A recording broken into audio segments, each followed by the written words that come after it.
ajenda ya moyoni mwangu. Nimalize kazi yangu, niongeze nyota tajini. Shughuli nyingine za maisha haya yanakuja baadaye. Ajenda yangu nimalize kazi, mwisho uzima milele. Ajenda yangu nimalize kazi, mwisho uzima milele. Ajenda ya moyoni mwangu, nimalize kazi yangu, niongeze nyota tajini. Shughuli nyingine za maisha haya yanakuja baadaye. Ajenda yangu nimalize kazi, mwisho uzima milele. Ajenda yangu nimalize kazi, mwisho uzima milele. Mijini na mashambani nitakwenda nifanye kazi ya Bwana. Kauli yangu ni kusema Bwana nitume. Nitaenda hata kwenye giza nene, hata niwe peke yangu. Nitakwenda mimi nitume, lazima nimalize kazi. Jijini na mashambani nitakwenda nifanye kazi ya Bwana. Kauli yangu ni kusema Bwana nitume. Nitaenda hata kwenye giza nene, hata niwe peke yangu. Nitakwenda mimi nitume, lazima nimalize kazi.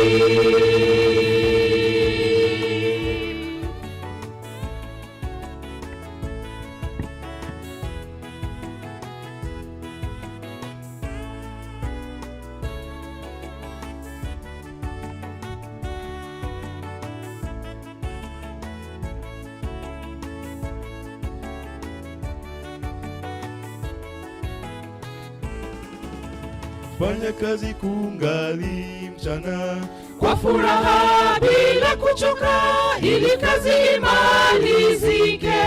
Giza laja, mtu yeyote hataweza kufanya kazi. Ajenda yangu nipeleke neno, watu wapate wokovu. Ajenda yangu nipeleke neno, watu wapate wokovu. fanya kazi kungali mchana, kwa furaha bila kuchoka, ili kazi imalizike. Giza laja, mtu yeyote hataweza kufanya kazi. Ajenda yangu nipeleke neno, watu wapate wokovu. Ajenda yangu nipeleke neno, watu wapate wokovu. Mijini na mashambani nitakwenda nifanye kazi ya Bwana. Kauli yangu ni kusema Bwana nitume. Nitaenda hata kwenye giza nene, hata niwe peke yangu. Nitakwenda mimi nitume, lazima nimalize kazi. Mijini na mashambani nitakwenda nifanye kazi ya Bwana. Kauli yangu ni kusema Bwana nitume. Nitaenda hata kwenye giza nene, hata niwe peke yangu. Nitakwenda mimi nitume, lazima nimalize kazi. Mijini na mashambani nitakwenda nifanye kazi ya Bwana. Kauli yangu ni kusema Bwana nitume. Nitaenda hata kwenye giza nene, hata niwe peke yangu. Nitakwenda mimi nitume, lazima nimalize kazi.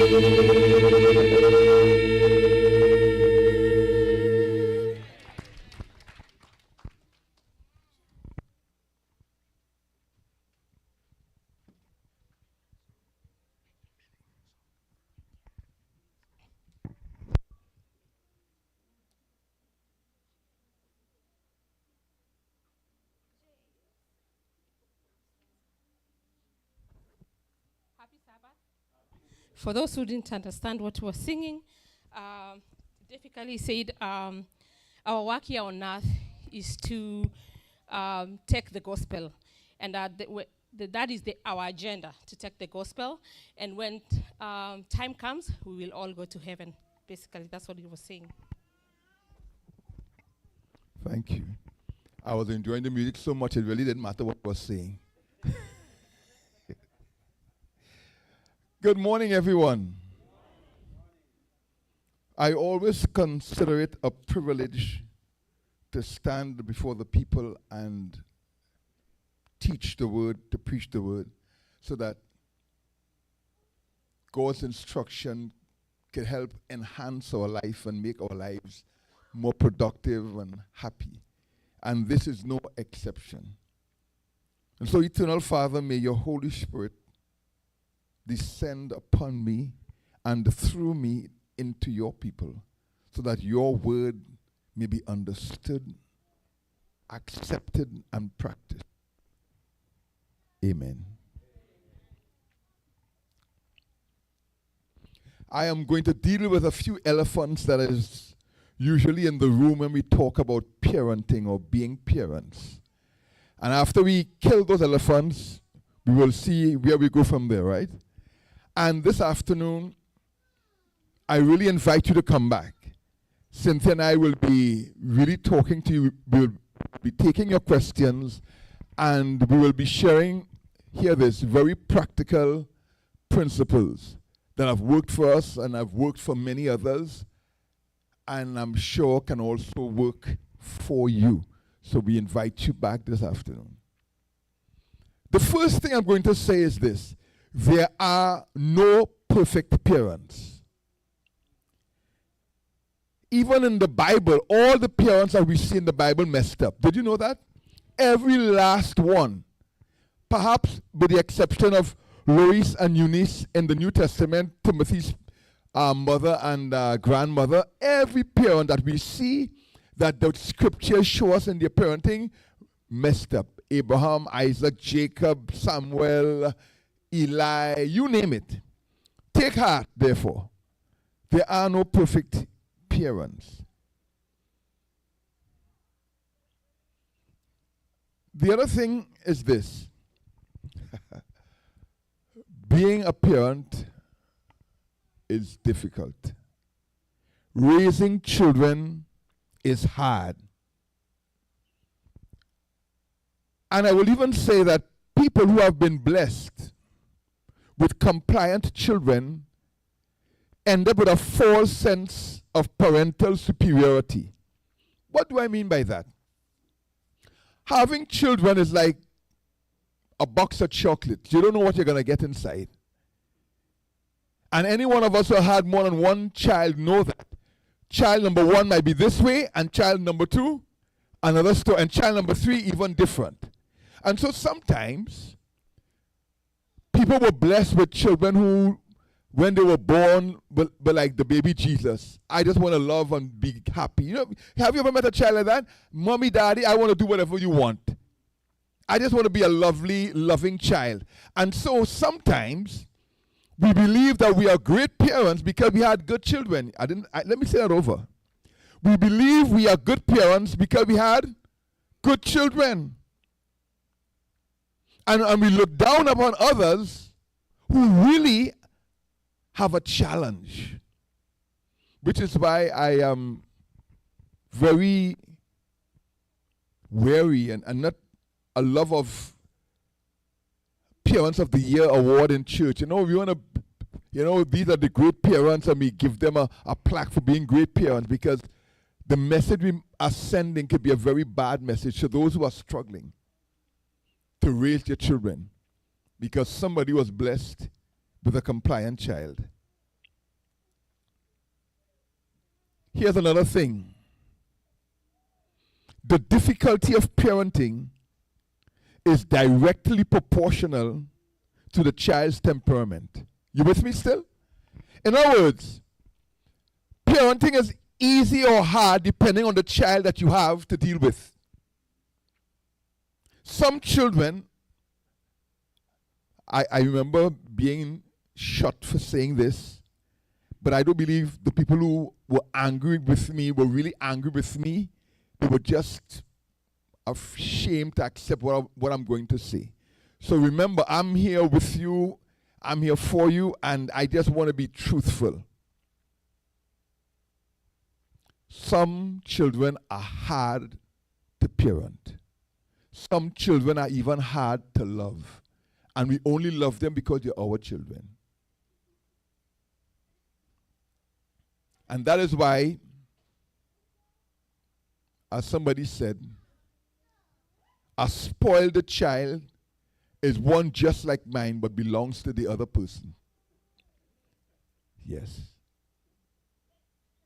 When we see certain behavior in certain children, we feel a certain way. But if it's your own child, you have no choice. So what I'm saying is, some children, because of the temperament, because of how the mindset that they have, they are difficult to train, to manage, and they are difficult even to love. We love them because they are our children, and we hope the best for them. And I say this to let you know, you're not a bad person, you're not a bad parent if your child is one of those kind of children that taxes your energy and your patience and even your love.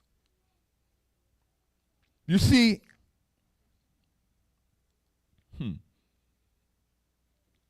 we are all of us are the sum total of our genetics. That is, what we were born with. Our parental nurturing, what our parents did in raising us, and also our environmental or cultural influence.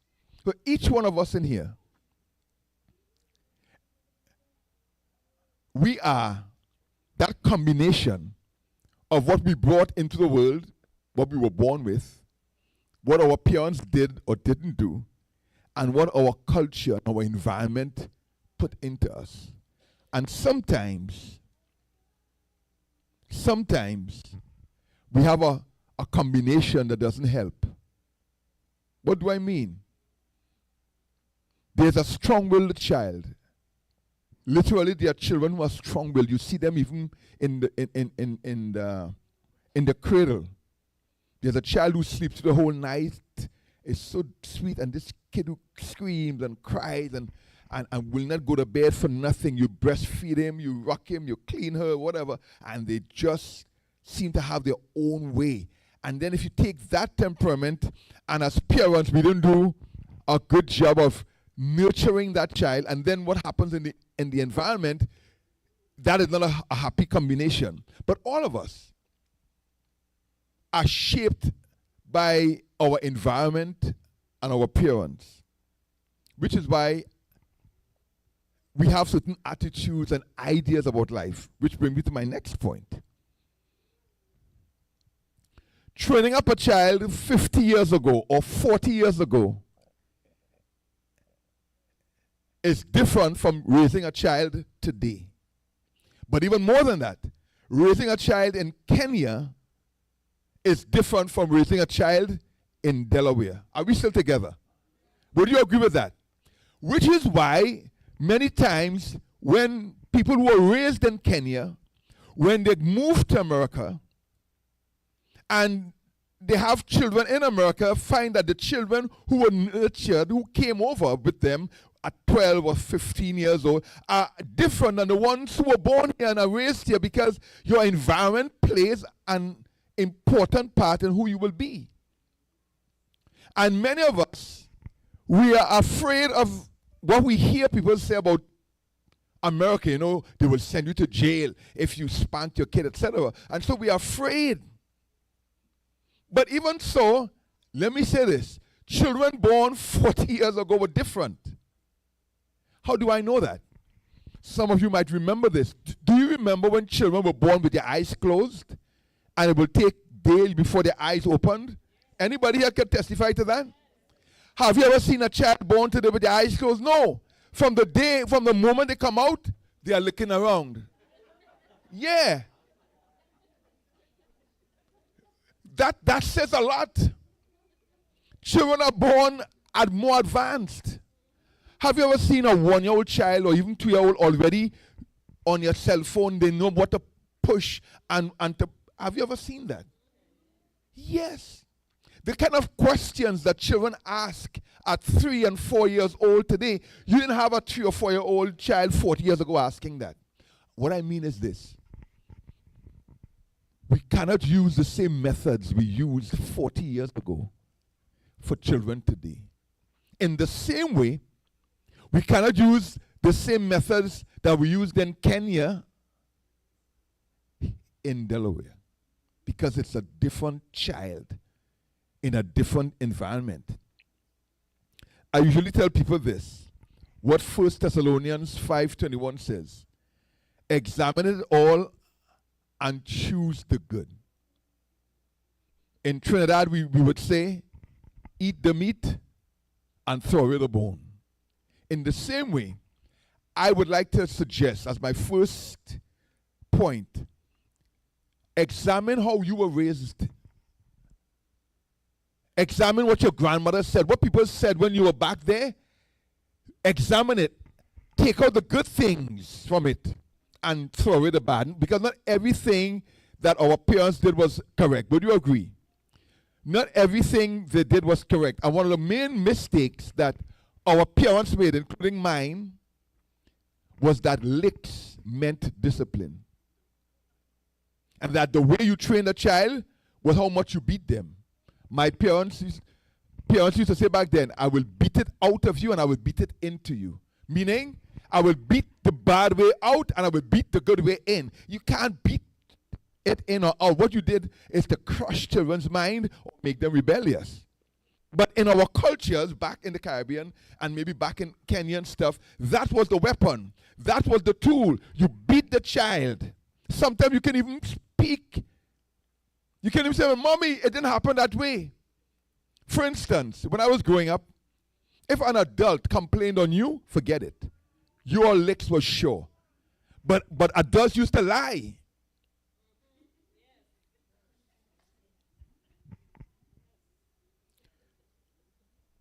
There was a lady named Miss Lett who lived next to us who had a mango tree. And she would always blame us for stealing her mangoes. We got a lot of licks for mangoes we didn't steal. But I remember this, Pastor Camara. One morning we were in family worship. All of us. All of us. And here you are. Allsop children, come on to my mango tree. Allsop children, stop stealing my mango. And my father looked and he saw all of us there. And I remember the look of pain in his eyes, and he realized this woman had been lying. But back then, that's how it was. You didn't defend yourself. Children were to be seen. I didn't hear you. Children were to be seen and heard. And some of us want to do that today, but children today want to be seen and heard. I remember just a look from my mom or my dad was enough to make me get quiet. Have you seen when you look at a child today, they look right back at you? Yeah. It's a different generation. It's a different time. And so we have to adapt our method. But there are some things like respect and stuff that are important that we need to bring with us. So first of all, let me let you know that all of us made mistakes. There is not a parent in this world who has not made mistakes, including Cynthia and me. So for those of us in here with adult children, you may need to apologize. Sometimes your children just want to know that you recognize there were many times when you were harsh with them, you were unfair to them. It's not a shame as a parent to recognize that you made mistakes and to apologize. I know some of you are looking at me like, you're crazy. I will never apologize to my child. But especially if your child is an adult, because that there may be pain and trauma in that child, anger, resentment for treatment they received that was unfair. For those of us who are adults and you're still holding on to some of the pain of your upbringing, I say forgive. Recognize that your parents didn't know better.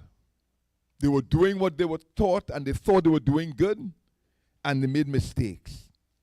But for the young parents here, and I see in our church we have a lot of young teenagers and smaller kids, you need to learn as much as you can.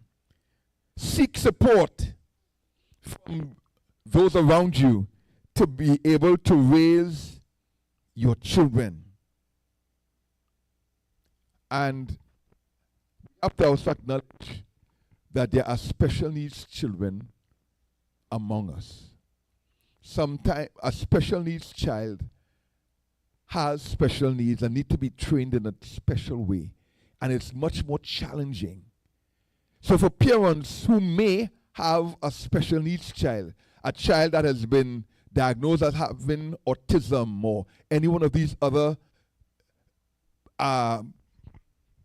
temperamental illnesses or emotional issues,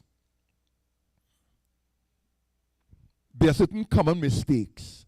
And this afternoon we'll talk about it that parents with special needs children make that doesn't help the child or the parents. We will talk about that this afternoon.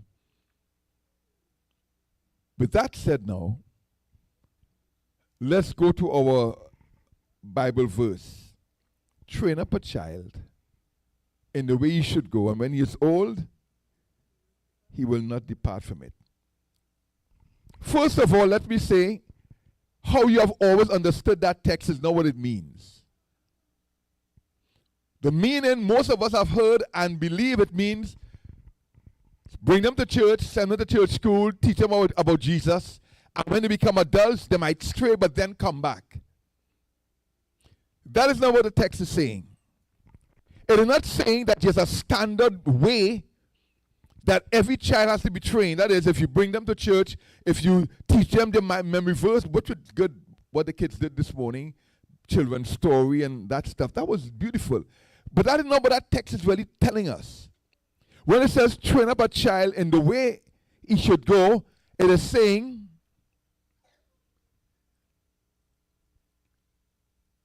train up and treat a child according to his temperament and his leaning or his bent. You with me? It is not simply saying that there's a cookie cutter sort of training for children. If I teach them the Bible and I do this and I do this, they will become no. It is saying each child is different. If you've had more than one child, you know that. So as a parent, therefore, your duty is to observe the temperament, the leaning, the tendencies of your child and cater your training towards that child. So when it says train up a child, it says initiate. That word is important. Initiate meaning you start early. The method that will work for one child could crush another child or make another child more rebellious.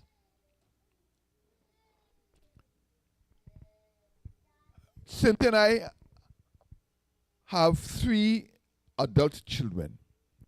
And each one, as similar as they are because they're all Allsop and stuff, their temperament was different. And it took me a long while to realize that the way I dealt with Kezia had to be different from the way I dealt with Stephen. Stephen was a kind of guy, you talk to him, that's enough. It didn't matter if he thought you were right or wrong. He just wants peace, right? Kezia wants justice. You heard what I said? What did I say? Stephen wants? Kezia wants? So when I would call Stephen and maybe reprimand him or something, he was, okay, Dad, and that's the end of that. Not Kezia. She has to show you, no, you were wrong. This is not how we were supposed to be. She wants justice. No, that has driven her life, even the kind of people she loved and would support. She always would support the underdog. Sometimes she would get into trouble trying to defend somebody else. But that's the kind of spirit. She wants justice. It needs to make sense. So what would happen, being a typical Caribbean parent, I try to be a good parent, and this afternoon we'll talk more about it. I would figure, look, I have to have the last word because I am the parent. I have the experience. I know better. And she wouldn't have it. So sometimes I would escalate, and then she would escalate, and I would escalate, and then she would escalate, and it wasn't working. What would work for Stephen wouldn't work for her. Similarly with Sarah. Sarah was a different kind of person. And that is something that is difficult sometimes, which is why I tell people this. The more children you have, the more difficult to raise them. Yes, because it's more difficult to observe each child's temperament and to treat them as they need. Some children need more time, more energy, some less. If you have 4 or 5 kids, it's become more difficult. 6 or 7 is worse. You may say, well, my grandfather, there were 15 of us back in the village. Yeah, but he had 4 wives who were probably home all day long while he went out to do what he had to do. And back then, we didn't care about a child's temperament. We beat it into you, or we beat it out. That was the method. Which is why it would appear to have worked back then, and that is why there's so many people walking about today with self-doubt, unsure what to do. That is why we see what we see, because the child wasn't allowed to grow up according to his way. I always loved music, for instance. And I taught myself to play the guitar. Almost every instrument I play, I taught myself. Later on, I would go to get lessons, but I loved music. That was my bent. I was always more creative. But the starter was you went to school, you got your 5 O-levels, right? And then you got a good job. Is that about most of us? And if you were a little more bright, you went off to college. And if your parents had the money too, right? And I remember when I wanted to get a guitar and I wanted to do music. And I remember my dad saying, music, is not the way forward, Get your O-levels and do your studies, right? And I had to put my music away. I mean, obviously my dad didn't have money to buy there were 11 of us, so I mean, on a budget. So he can buy a piano for me or stuff like that. So that didn't help either. But the point is this.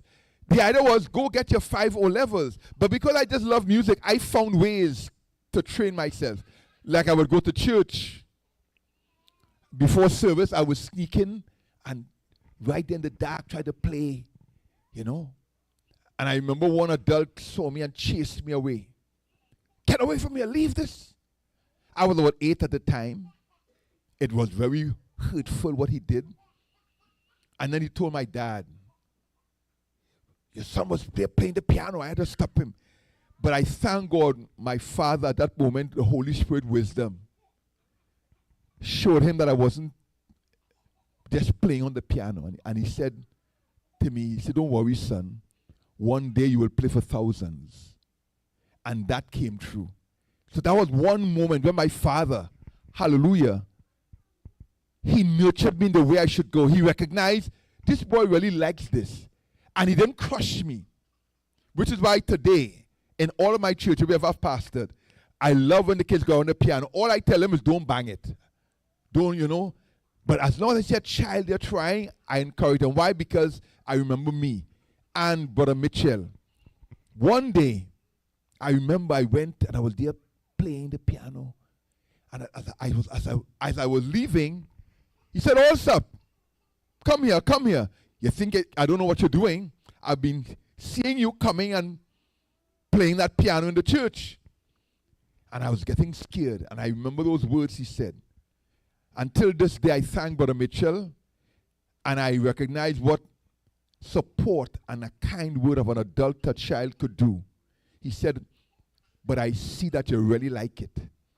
And that you've been making improvements. So from now on, you don't have to sneak into the church. Whenever you want to play the piano, come and the key will be right here to open the church and go play. That was a turning point for me. So when we talk about parenting and training up a child, it's not just the parents. The church needs to support as well in this great work. So here are some 4 basic things I'm going to leave with you that we will explore more later on when it comes to being a good parent. Number 1, we have to be consistent. What did I say, brothers and sisters? I didn't hear you. We have to be. This is difficult, but it's very necessary. Most of us fail because it's one thing today and another thing tomorrow. No, I've been there too.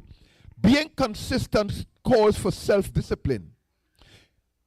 But sometimes we're tired. Come home after a hard day's work, you really don't want to deal with it.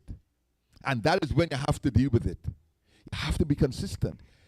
I mean, look at our grandson as an example. When children receive something, you want them to say thank you, right? Thank you. But children, in their mind, they just want the thing and they take it and they eat it, whatever have you, and they don't say thank you. So as a parent, you must say, okay, thank you, until they say it, and eventually they will say it. That's what we did with our kids. That's what we did sometimes with Zaire. Thank you, and if he is not in the mood, and he just take it, and sometimes I'm not in the mood either. And I don't let him say thank you before he takes the thing. No, that is bad. But some days you just don't have the energy. And besides, I'm thinking, that's Kezia and Sammy's job anyway. So I'm not going to make it too much of my burden. But the point is, if I tell him one day thank you and I hold out that, whatever it is, and the next day I don't, I leave it to him to decide if or not. And most of us will always go the way of least resistance. So as a parent, you have to be consistent. If you say, don't interrupt my conversation with an adult, that should always be the case. Whenever the child interrupts, you stop them and say, no, this is adult speaking. If it is, they need to clean their room, not jump on the chair, whatever it is. If that is the rule of the home, it has to be consistent. The problem is, we are getting older. We have jobs, we have family, we have so many things that we don't have the energy sometimes, but the kid has all the energy in the world.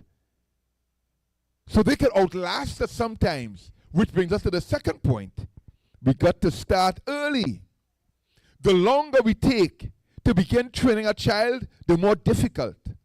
And some of us think that when a child is 2 years old, they're too young to be trained. No. If you wait till 6 or 7, it is already late.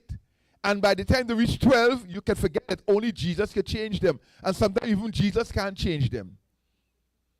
And I know that because some of us are still struggling to change after all these years. That is why God has given us parents. You see, parents, our job is to take what a child brings into the world, the temperament, and decide, is this a good way or a bad way? What are the good things that my child has? How can I nurture these things? What are the negative things that I need to stamp out early? The earlier we deal with it, the better. I have to confess, brethren, one of the big mistakes that I see in our churches and in our schools, but especially in our churches, is that parents and adults, we are letting the children run wild. You hear what I mean? Because they're small. We're not nurturing in them from early what we want them to be when they grow older. The sooner we start, and the Bible says even a child is known by his doings. In other words, you could just look at a child and see what kind of temperament. Is this going to be a child who will always be resisting authority, or is this a compliant child? What is the bent of this child? And the earlier you begin to detect this, the more you need to put effort. Why? Because what I do today will save me heartache tomorrow. It is much easier to control a 2-year-old child than an 8-year-old child. And it's easier to control an 8-year-old child than a 12-year-old child.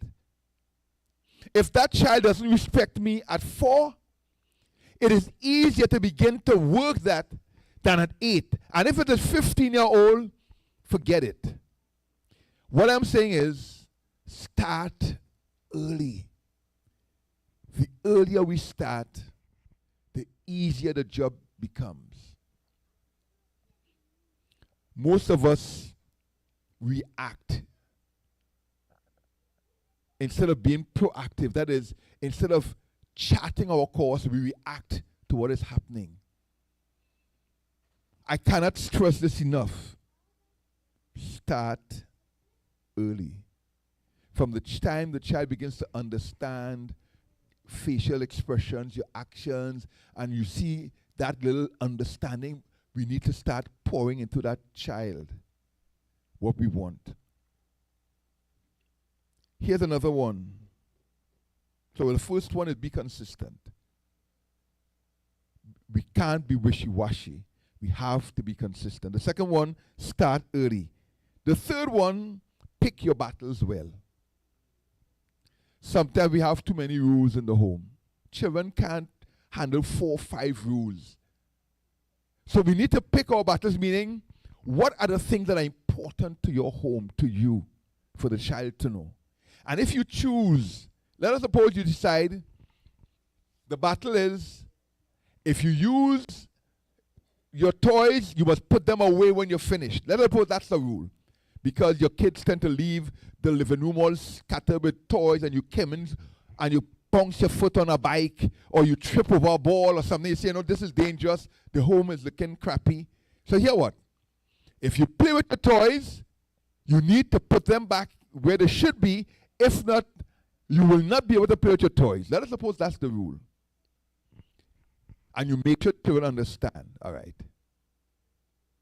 Well, guess what? Gotta stick to your guns. First of all, you have chosen this as a principle or rule for your home. Again, not every rule is necessary. Some things you could slide with them. Some things, not everything has the same priority, and every home will decide that, husband and wife. But this is the point. If you decide this is going to be one of the rules of the home, every time the child doesn't put that toy away, you have to stick to your guns and say, you will not get these toys until I say so, mommy. And perhaps the next day they come, but mommy, I remember. No, we said it would be 3 days. Whatever the consequences, you have to stick to it.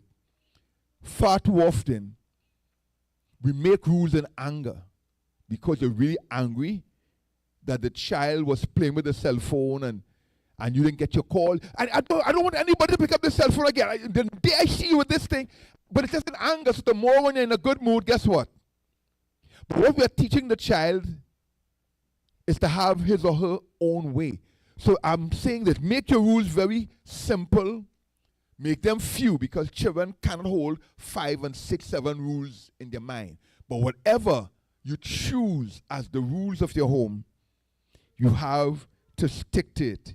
You cannot make exceptions.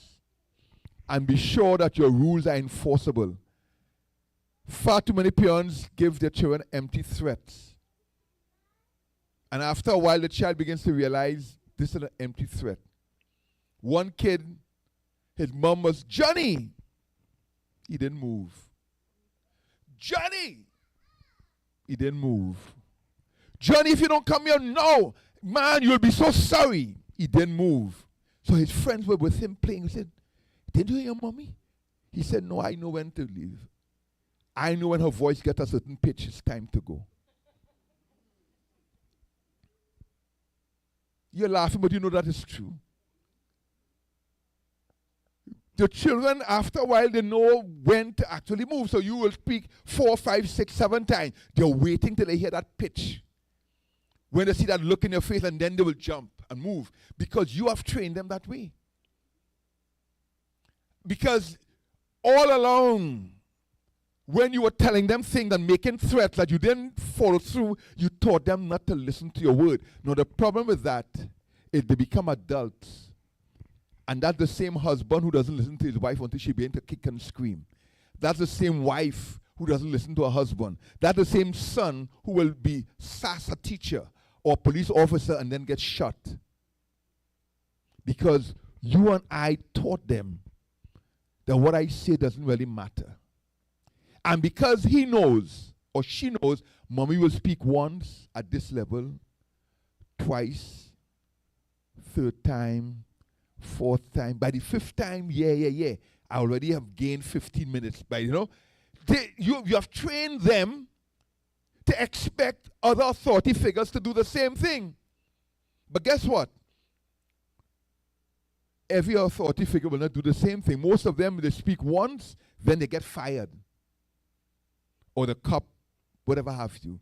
That is why, when you make a rule, you have to stick to it. And make sure there is compliance. We talk more about that later. And here's a good one. Be on the same page. Mother and father should be on the same page. Even if you don't agree with your husband or your wife, you got to be on the same page. There were times when Cynthia was not happy with my discipline of the kids, but she never said anything. I could tell from the look on her face, she's not happy. Or she might look at me, I was so shocked, Cynthia, not too happy with this.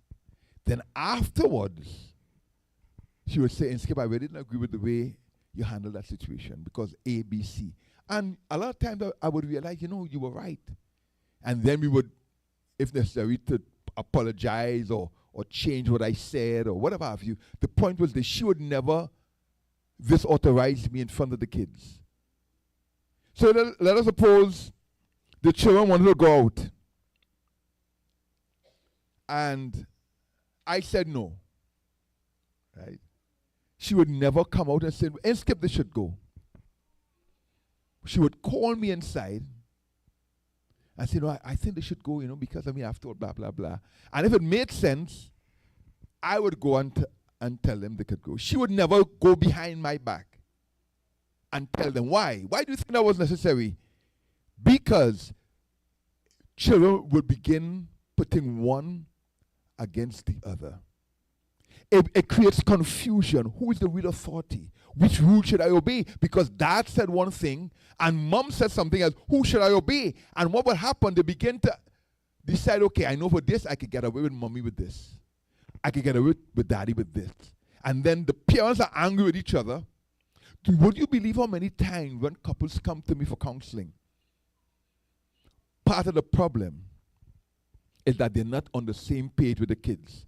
Either the father is the one who is quick to spank, or it's the mother, or the mother blames the father for being too soft with the children, or the father blames the wife for being too harsh with the children, and they're not united. And who suffer? Ultimately, the children, because growing up in a home in confusion with uncertainty creates anxiety and rebellion. Be consistent. Start early. Have few enforceable rules and stick with them. Pick your battles. Be on the same page. And finally, I'm going to, like I said, most of what I'm doing is simply dropping the principles, and later when you ask your question, we'll go into it. Respect your children. I know that sounds kind of strange to a Kenyan audience, but I have spoken to some of my Kenyan brethren at West Wilmington and other places, and when we said respect your children, one of the guys nearly hit the roof. Me respect these children. I bring them into this world.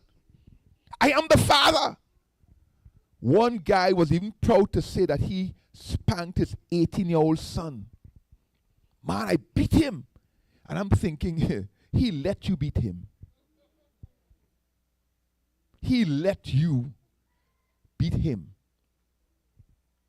But there'll come a day when that kid will say no more.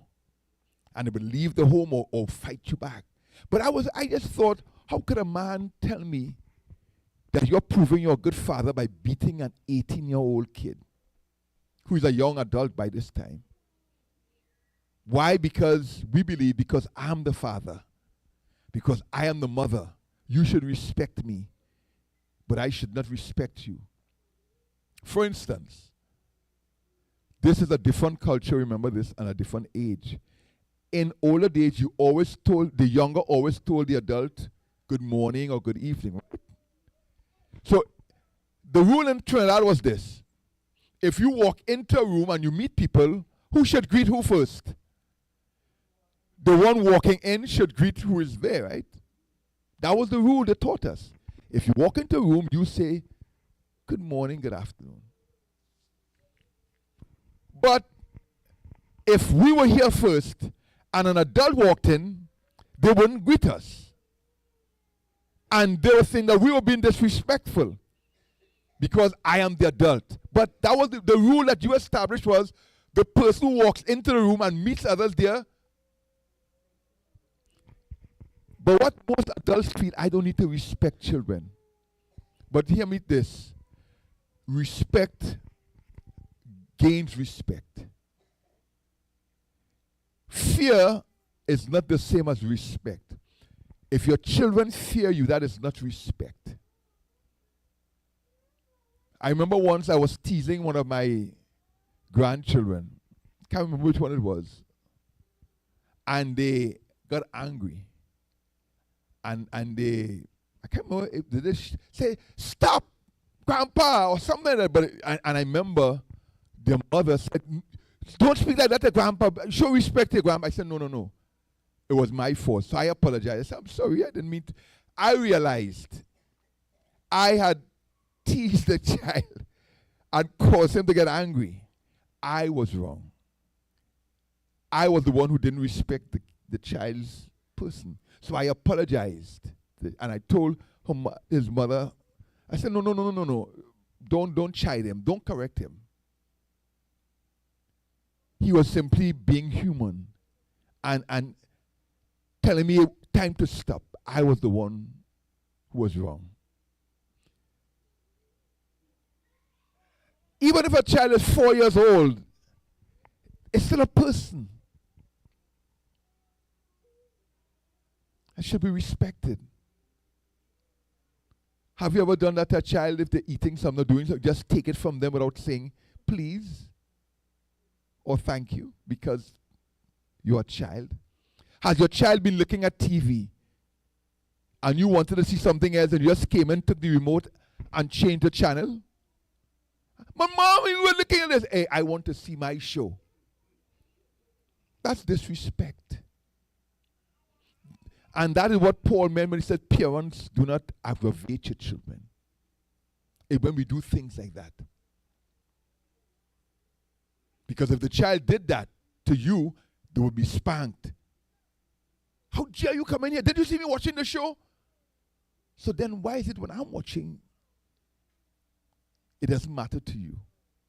These are some of the ways that we brought with us, that we were taught.